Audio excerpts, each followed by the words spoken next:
look at that gym. No.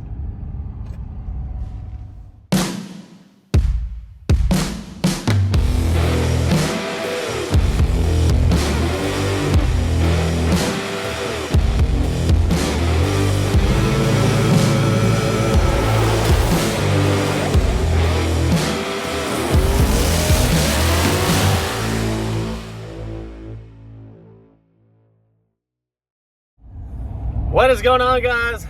Welcome back to the channel. On the cell phone today, forgot the camera.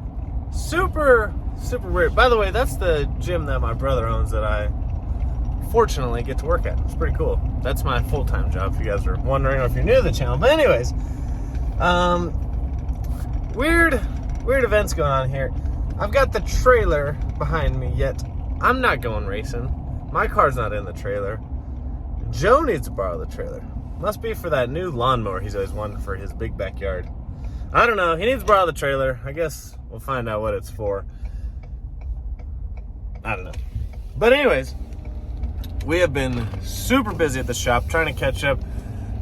So today I'm going to go over there and kind of show you guys what we've been up to. Some of the cars you may be like, geez, those have been there for a while. But it's because some parts are super hard to get. We've had trouble getting them. Or the customer wants to change and add on some things. So some of the vehicles have left. I think there's like 2 that have left. I haven't updated stuff in the shop in a long time. So I think like 1 or 2 have left since last time I even updated what we do at the shop. And then I think like maybe 1 or 2 are still there from like some old videos. You're like, geez, you guys are slow as hell. But like I said, a lot of it is waiting on parts, or customer ends up changing some things or adding on some things. That happens a lot, by the way, which I'm totally fine with. It's just easier to schedule, you know, when someone's like, hey, this is exactly what I want done, that's it. Sometimes you get into the build and they're like, hey, since it's there, can we just do this?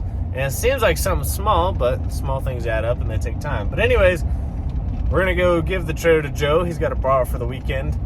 And we're gonna check on the car because he did something really cool to the car that I can't wait to see.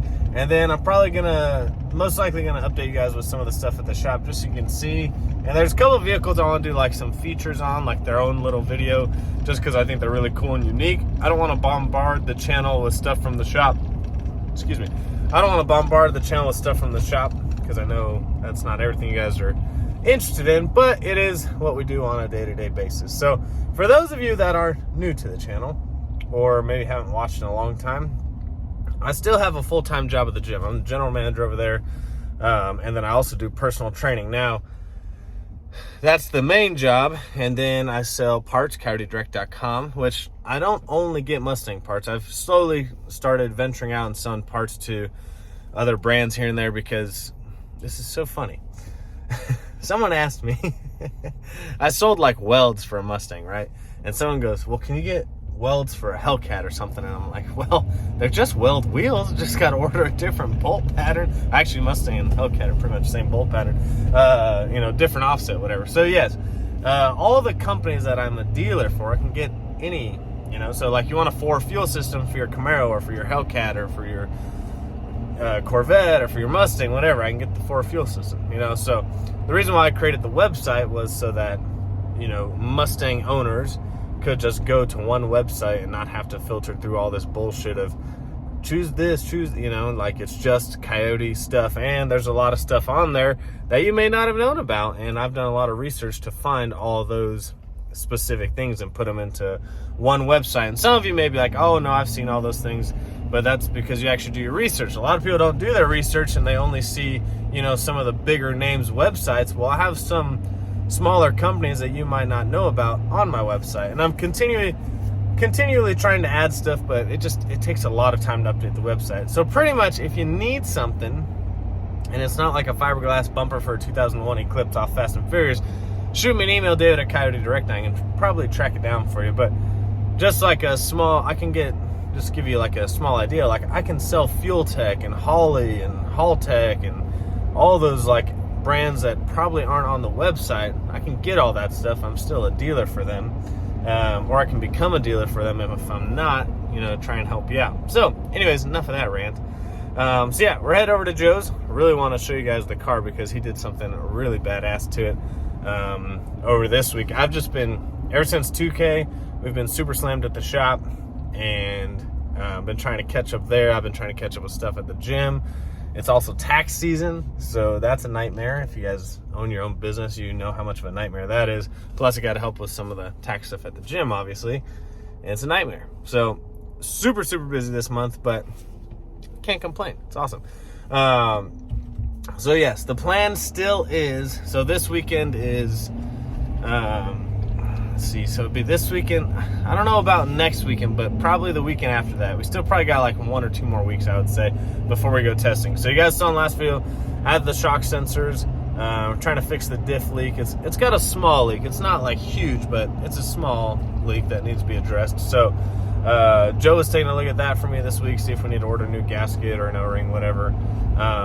And then he mounted something, which that's what I want to show you guys today. And then he was finishing up the wiring on some of the sensors. Then we came up with an idea on how we're gonna improvise on the hood structure so we can make it so it's not look like it's falling. Oh my gosh, that thing looks so ridiculous. I got so many photos of that, like super high quality professional photos of my hood literally taking flight to fucking the moon. So pretty awesome. But anyways, we're working on that, and then we got like some small other odds and ends that we want to get done. But hopefully 1 or 2 weeks we can go test the car and see where we're at. So see you guys at Joe's. Hey Joe, where's your camera, Daddy? I always forget it. I just wanted to see my wang. It's huge. Dude, it looks so sick. It does. I think doing the paint match was a good idea. Yeah, I like it. Guys, come to Joe for all your wing installs. Yeah. Was it a pain in the ass? I'm a kind of perfectionist, so these like the body lines have to be. No, look at that, man. Yeah, no, and like here, let me grab the winglet. Oh yeah, the good part. Yeah, the winglets make it happen over here. Yeah. So I don't have the hardware yet for the winglet. Yeah, rivet it. Like it fits the body line. Look at that. Jeez. So Joe custom made this wing from hand. Dude, that's gonna look sick. Unreal. So I told people you're borrowing my trailer because you gotta get that new lawnmower for the backyard. Yeah. It's funny. I'm gonna start posting on Instagram tonight. Hints to the lawnmower. Yeah. His backyard your backyard doesn't need to be cut. What are you doing? Like it's starting to green up. Yeah. You know. I haven't fertilized. I haven't watered. I'm protesting summer, and my yard's still turning green. I don't know what the fuck. Perfect. Looking at gold right there. Okay, so oh shoot, we need some light in this moment. Light. All right, so you'll notice the Hellcat is not here, and the F-150. So the Hellcat we're actually storing at Misa's over there because he's actually about to wrap it. So once they decide on a color, he's gonna wrap it. But the Hellcat's actually running real good. We did some data logs and got a few revisions from Z, and we actually have full go to get some watt pulls here. We got to tidy up like some real small stuff, so we're just storing it at Misa's because he's going to start wrapping it soon. There's like some new fenders and stuff for it over there. Before we get into all these, the F-150 is also being stored at one of the places down here because we're actually making a battery bracket for it. But the F-150 is completely ready to go minus the E85 tune. So the F-150 and the Hellcat are two that I really want to do some feature videos on. So the F-150, when it's on the E85 tune this coming week, I'll do a feature video on it. And then the Hellcat, once it's wrapped. So it's gonna be a while for that because it's got to get wrapped and tidied up and stuff. So, but anyways, those took a little bit longer than expected. Obviously the Hellcat swap, we just didn't realize how many hours we were gonna have into it. And then we started running into like some really, really small issues that kind of added up. And then the F-150, we got it done fairly quick. We were just waiting on some new parts that we ended up changing up. Like we changed his whole suspension setup that we originally weren't going to do. And then we found a lot of stuff that was wrong with it that the previous shop had done. So we ended up fixing a bunch of stuff. But anyways, F-150 is running. It's good to go. It's running awesome. I can't wait for Kincaid to come see it. So vehicles that have been here a long time. Nick's, obviously, we'll get to Nick's here in a second. But the Supra, this is one of the things, like I said, I've talked about in a few videos. I'm not going to harp on it too much. But And I was worried about this because it's something we haven't done. Like, we've ordered 5 different intake manifold gaskets, finally have the right one. We couldn't get this stupid banjo bolt for the longest time, so our buddy actually had one. And then now we can't get the banjo bolt for the bottom. The OEM one's on national back order through Toyota. The one we ordered, I literally ordered like 3 or 4 weeks ago, still isn't here. And so we finally cross-referenced a part number to Lexus, and the Lexus has one. So literally, I'm going to say this 9,000 more times, I'm sure, but this thing has kicked our ass because we've never done one, so we didn't know like what to expect, and then obviously changed a bunch of things. But anyways, hopefully this will be done soon. It's just been kind of a nightmare because, like I said, we haven't done one, and then my fear was, since it's an older car and since it is a Supra, that parts were going to be super hard to get. And it's like, we got the heads and cams right away, and it's these stupid little bolts and gaskets and fittings that you can't get. And I knew that was going to happen, but that's just part of it. Nick's car. So Nick's car, it's back here because we tried to get we knew we couldn't get Nick's car done for 2K. It was literally impossible. There's no way. We didn't have all the piping yet, and we were missing the fuel system, some of the fuel lines and stuff. So we ended up just bringing Nick's car over here while we got mine ready for 2K. Got my car ready for TX2K, made it, and so now we're back on Nick's. So Nick actually came over. Nick wants to start learning how to, he knows how to do stuff. So, but he wanted to learn how to work on his car specifically. That way when he's at the track, he can help out with his car, adjusting suspension and stuff. So Nick actually installed all the AAD performance suspension, which we're not going to be able to see, but it is super high quality billet stuff. You guys can email me. I don't have it on the site yet. I need to really add it. That stuff is super nice. I'll probably recommend that to everyone moving forward. But I've been selling a few sets, but it's super nice stuff. So anyways, Nick is literally just waiting for Joe to stop using my trailer to get his tractor this week. And then we'll get Nick's car back over there. But Nick's car, we did mount the fuel cell. Actually, Nick did. We just have to bolt it down and stuff, but he's got a fuel cell, stock triple hat in there, stock style triple hat. And I brought all of his piping over that finally showed up. So a bunch of stainless bros stuff, vibrant.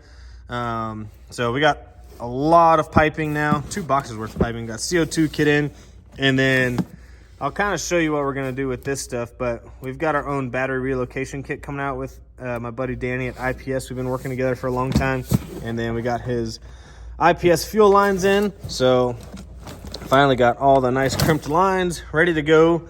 So yeah, we really just need to install the fuel system, relocate the battery. Joe's got to finish the turbo kit, which shouldn't take too long, but 3 or 4 days. And then just like wire up the boost controller and stuff. But the engine's in it, the trans is in it.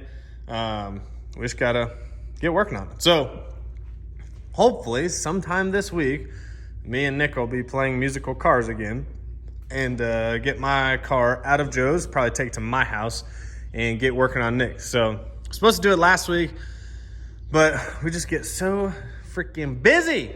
And then Joe needed the trailer because his grass looks like shit, needs a new tractor, and yeah. And we had to move another car to Joe. So anyways, off of Nick's. The GT350, holy crap. So there is a huge story behind this car, and I don't want to get into it because it's been at 3 different shops, and I don't want to name names and get people in trouble or whatever, but this thing essentially has been a freaking nightmare. I've already had this turbo kit off and on twice. I've had the valve covers front cover off and on twice. So essentially, I don't even know if I want to say what's wrong with it because I know people are going to go in the comments. Let me just tell you what's wrong with it, okay? So it's throwing a cam sensor code for the intake side of bank 1, right? This car has a built motor, twin turbo kit. Something happened, fried the heads on the brand new built motor. And ever since then, it's had a cam sensor code. Now, if you look in Ford's stuff, you would think VCT solenoids, replace those. Bad timing or incorrect timing on the motor. It's been timed twice now here, and it was timed correctly actually when it got here. We verified it, and then we redid it again just to make sure. Changed cam sensors, and then checked all the pigtails. Checked for resistance, checked to make sure the solenoids were getting volts, cross-referenced the other side to make sure they were matching volts, matching resistance, all that stuff. We even checked it to the PCM connection the other day just to make sure that there wasn't a short somewhere, and all that has checked out. So yeah, this thing unfortunately is a nightmare that has been brought here. But there's two other things we want to check, but I'm not even going to get into that. So Orlando's car was here a couple weeks before 2K, or maybe like a month or so before 2K. We didn't really touch it much because we wanted to get, I'm really trying to get all the parts for every car here before we start it. And when he brought it here, he ended up wanting to add a few things, which is totally fine. So I told him we'd start it once everything got here. So everything got here, and we started mounting stuff up. So anyways, it's got a Aldo mid-mount kit. It's already, the turbo's already mounted up. Mounted the scavenge pump there for the turbos since they're mid-mounts. We started wiring up it's getting an AMS 2000 6R stager, watt box, and trans brake and bump button. So it looks like a mess right now, but honestly, the wiring's pretty much done. We just have to literally put it all back together. Gonna relocate the battery to the back just to clean some stuff up. But yeah, AMS 2000 6R stager, all the fun stuff. He's gonna get CO2 kit as well also, so we gotta mount the bottle. But I know it looks like a mess, but literally the wiring is pretty much done. Like I said, we just have to put it all back together and clean it up. So his is actually moving along really quick now that we've been back from 2K. Marv's been killing it on this one. And then Tashawn's car is back. So I don't know if you guys remember that or remember this car, but this car was literally like the first car that we worked on at the new shop with. So we had a little temporary shop that we were working out of at a buddy's house when we first started this back in August, sorry. Like mid-August. And this car came, and we didn't start working on it until we moved it in here in October. So this car was pretty cool because it's kind of like one of the first ones we worked on here, and then it was the first time I'd done cams in a Mustang. And so we did stage 2 NA cams, oil pump gears, crank sprocket, Cobra Jet manifold, Cobra Jet, or PMAS intake, VMP throttle body, and then I did like full suspension on it, like BMR springs, vertical links, lockouts, the works of suspension, pretty much, Vikings in the back. So he enjoyed it for a while, you know, pretty fast NA car. And then he burnt up the transmission on it. And so it's actually the first 10 or 80 we built. We did a Suncoast kit on it, Circle D converter. There's really not much you can do to these 10 or 80s besides, you know, put extra clutches in there. You can do thermal bypass for better cooling. You can do external cooler, you know, put a brand new valve body in it. But pretty much everyone that's building the 10 or 80s, there's only so much you can do. It's not like a 6R80 where people are breaking input shafts and messing up the planetaries. Really, the biggest thing with 10 or 80s, and the people that have ran them at high horsepowers will tell you, and some shops will tell you and some shops won't, but it's just clutches that burn up in these. You can have the best aftermarket clutches in these. You could have 9,000 clutch packs in them, and they will burn up eventually. It's just part of owning a 10 or 80 right now. But anyways, he decided he wanted boost, which was really exciting. So he got this nice Whipple here.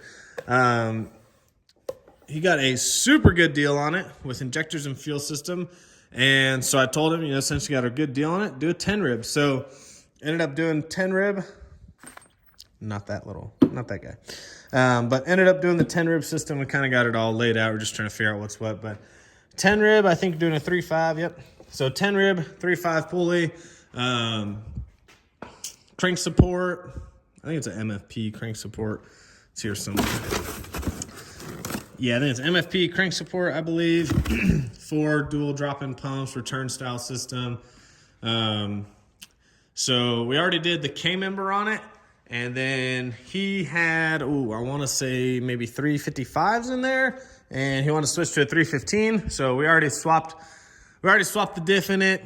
Got it all put back together. We already have the trans out. Converter is sent off to Circle D already. It's shipped out. So Circle D is pretty much going to upgrade him to a bigger converter because he's going from NA to boost. And then he's doing the Whipple, E85, 3.5 pulley. I mean, it should be a pretty nasty street car. So yeah, should be pretty nasty. He had an unfortunate event on the way here. Someone sold him brand new ET Street R's, but the date on them, look at this tire, this is crazy. The date on them was over a year old, and then they were kind of dry rotted on the inside, but look at that! Holy shit! So, yeah, we're not sure what happened. All I know is the date was bad on them, but yeah, that sucks. So yeah, that's pretty much an update on the shop. I mean, we got somebody's RPG short block here that we're assembling. We're just waiting on cams and head gaskets, I think, and then we're gonna assemble this RPG motor for somebody in Houston. Then we'll ship it back to them. This is a 5.2 block that I bought that I was gonna have as a spare block, and I was gonna get it sleeved and all that good stuff. But good customer of mine, friend, he needed a block, so I sold him that. So I guess I'll probably order another one here shortly.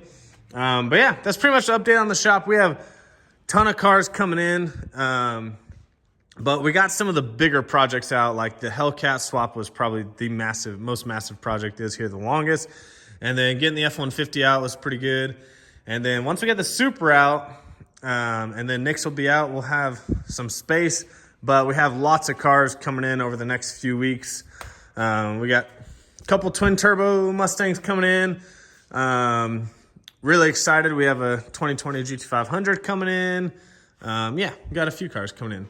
Possibly a Coyote swap. So, yeah, we are just moving along here. So, hope you guys enjoyed the update. Like I said, I'm not going to do too much stuff on the shop. I do want to do like some features here and there on some of the unique builds. Like the F-150 is pretty badass. The Hellcat Swap 300 is pretty cool. So we'll probably do some feature videos on some of those cars. Some of the regular ones are just in and out. We might not do stuff on. Like I said, I don't want to bombard the channel with just stuff from the shop. Just trying to keep it business related here, and then just keep, we got a lot of work to be done here. So, yeah, pretty thankful and blessed to have this many cars here at all times. And y'all also have to remember, too, this isn't my full-time job. I still have a full-time job. So I do this in the late at night, and then I wake up super early, about 4 a.m. to go to work, 4:30 a.m. And then on the weekends, I usually spend my time here, or if we're working on my car, that's usually when I'll go work on my car. But right now, like I said, we just have some small updates to do to my car. We got Joe and Brady got the wing mounted, looks super badass. And then we got to do some reinforcements on the hood. And Joe's pretty much done with the sensors and just some small little knick-knack stuff here and there. And then we can finally go testing. So, hope you guys enjoyed the video. If you guys haven't checked out the website, it's coyotedirect.com. Like I said, I can get pretty much anything. The one thing I don't do too much of is kind of like the exterior stuff, like people want bumpers and stuff. I don't really do that. And unless it's like Anderson Composites or something. And I don't really do like interior stuff. Like if you want a carbon fiber overlay on your dash or something, I'm probably not going to get that.